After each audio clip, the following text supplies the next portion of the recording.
Welcome to the Armwood Opinion channel once again, and those of you who are first-time visitors, we do a video once weekly having to do with the politics of America and the world as it relates to culture and technology every week. This week's video is dealing with a statement made by the President of the United States, Donald Trump. We have reached a compromise. Some of us would say there has been a complete surrender. And I think that's the facts demonstrate that. Our hero in all of this, and we're talking about the government shutdown, and we do have a hero. Our hero is Nancy Pelosi, the majority leader in the House of Representatives. A liberal Democrat has finally stood up to a conservative Republican and not back down. The government shutdown is over. Trump blinked first and gave in to a 3-week government startup, and he did not get the $5.6 billion he was demanding for his wall. This is a very satisfying result.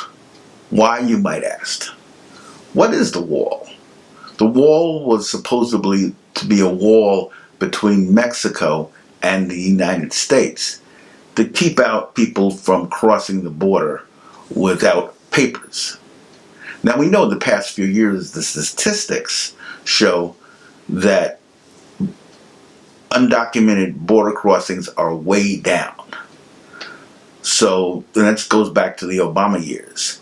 So this shows, that this wall is not really about the wall. And if we go back to Donald Trump's campaign for the presidency back in 2016, he talked about the wall repeatedly.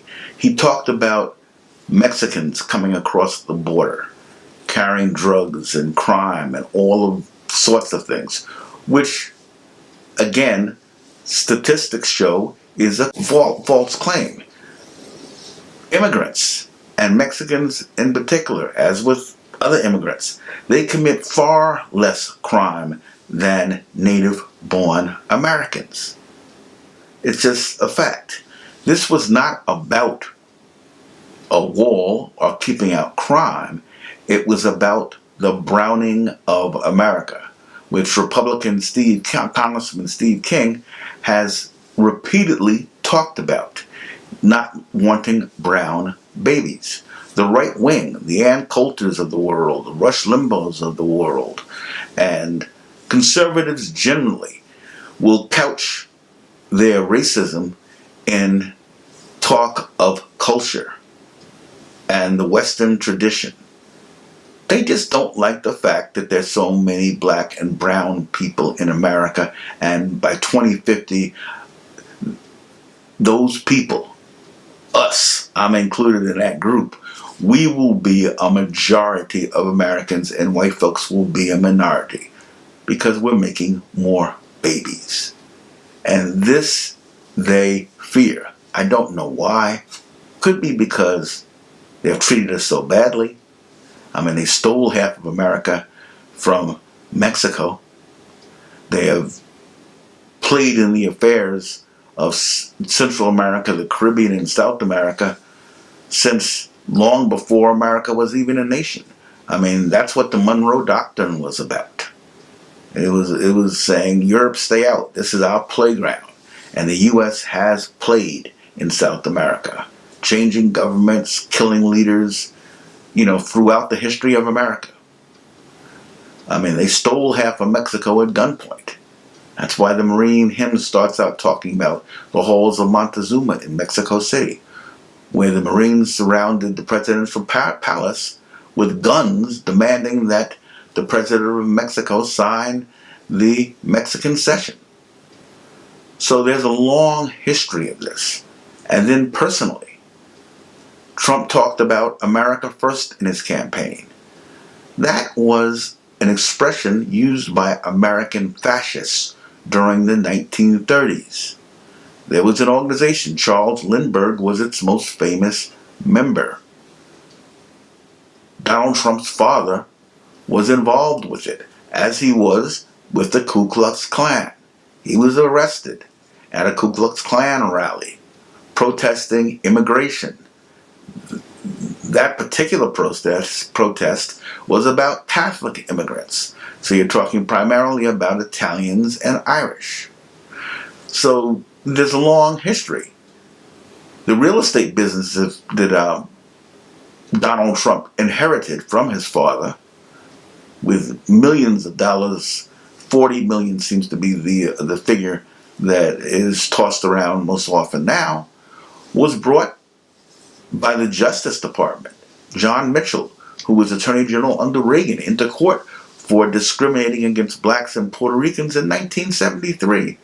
They were putting C for colored next to applications and P for Puerto Rican and not renting to people, or charging exorbitantly high rents, so the people would not take it, much higher than, more than double what they were charging for white people. So the people would not take it. They entered into a consent decree saying they wouldn't engage in these practices again, and 3 years later they were back in court again for violating that consent decree. So this is the kind of guy, this is the guy that called for the execution of the Central Park Five, who were black and Hispanic, falsely accused of raping a white woman and killing her in Central Park. He has, took out ads in the New York Times, the Daily News, and the New York Post, attacking these folks. He announced his campaign coming down an elevator in Trump Tower and started attacking Mexicans. This is about white supremacy. The shutdown was about white supremacy. Understand, many people get confused as to what racism is. Racism is not simply calling someone the N-word or calling someone a wetback or any other nasty, and I hate to use these phrases, but nasty, racially based term. It's about structure. It's about the structure of white supremacy. It's cultural. It's technological. It's the idea that is taught in the schools, that everything of value comes from European culture, which is an outright lie. I mean, all you have to do is go into an art history textbook. I have one right here, right behind my left shoulder, actually my right shoulder, on your left, which will show you the early art of the Greeks copying the Egyptians. And back in the day, they tried to make the Egyptians white. They're finally backing away from that because the research clearly shows they weren't. When I was in school, they taught that. They taught that the Egyptians were white. And they said the colors on the paintings showing otherwise and the big noses didn't matter. I mean, it's ridiculous. But this is what we're dealing with. We're dealing with white supremacy. There's only one way to battle it. Stand up to it. And that's what Nancy Pelosi did. We must congratulate her. It shows that those of us who are reformists on the left of the Democratic Party who decided to go ahead and support her, that we were right because she had the skills to do it. She is not a Chuck Schumer who really only cares about himself being in front of a TV camera, and who lied to the DACA students saying he was going to support them and back them when he shut the government down and poll numbers started to fluctuate, and in 3 days he caved in. Nancy Pelosi didn't behave like Schumer. When she met with Donald Trump and Chuck Schumer, she was very firm with him and said no to his demands. All Schumer did was smirk. And Schumer is the minority leader, the Democratic minority leader in the Senate. But he's not a good one. We need someone like Dick Durbin, or someone who has more of a commitment to issues than Chuck Schumer does.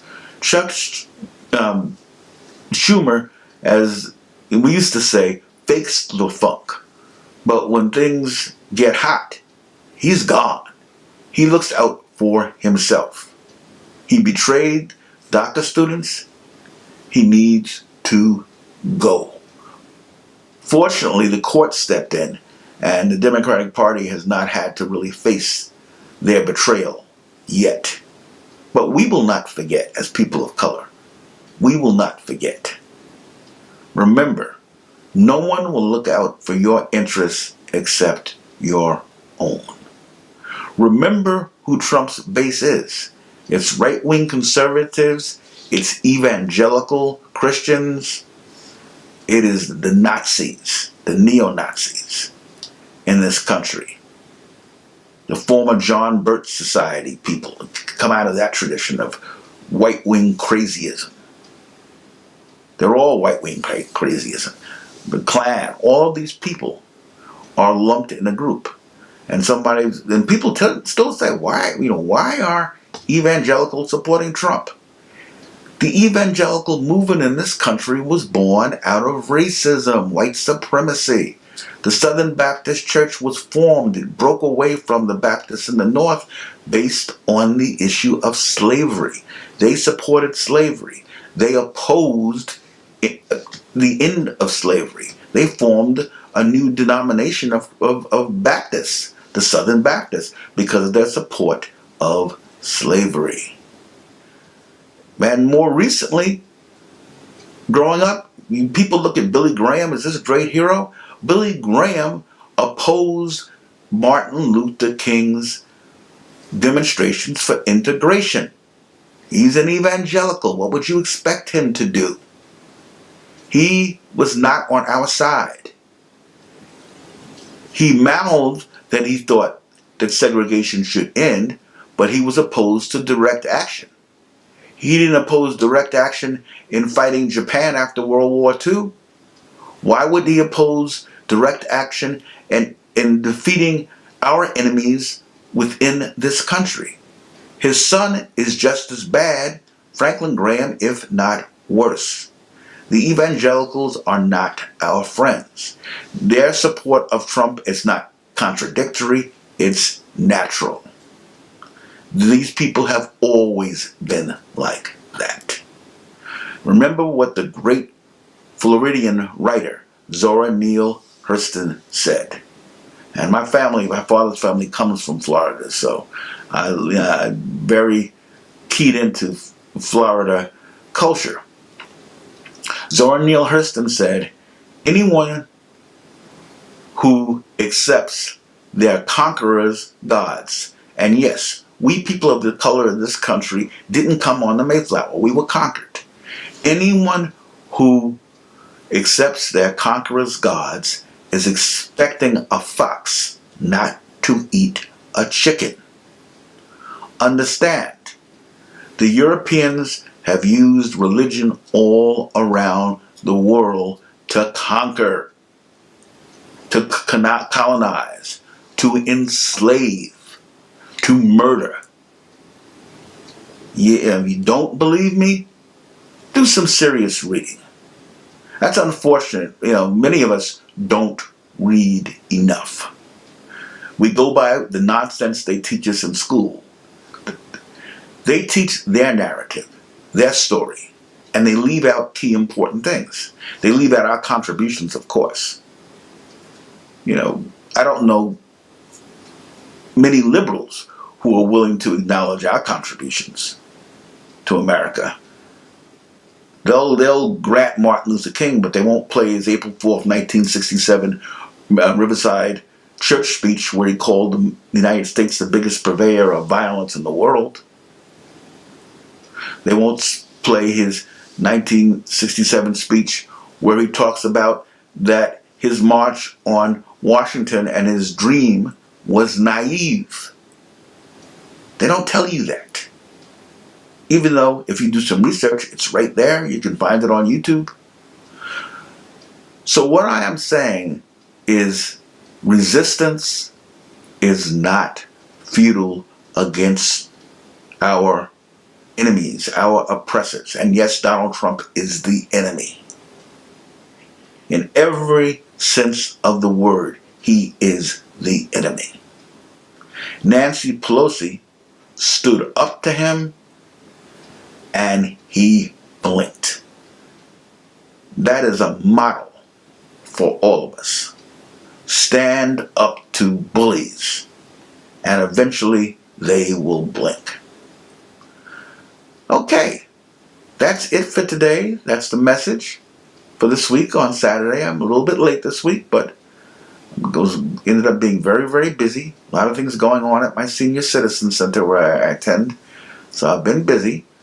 But please hit the like button if you like this video. Please subscribe so you'll get more videos as they come out each week. I try to get one out every week. And share this. And make comments. Tell me what you want me to talk about. I love talking about history, technology, and culture. So understand that that's out there. I have a senior tech tips channel also. So have a good day. The struggle continues. As the Mozambicans used to say in Portuguese, a luta continua. I like to say, because I'm a science fiction Star Trek fan, resistance is not futile. Take care now.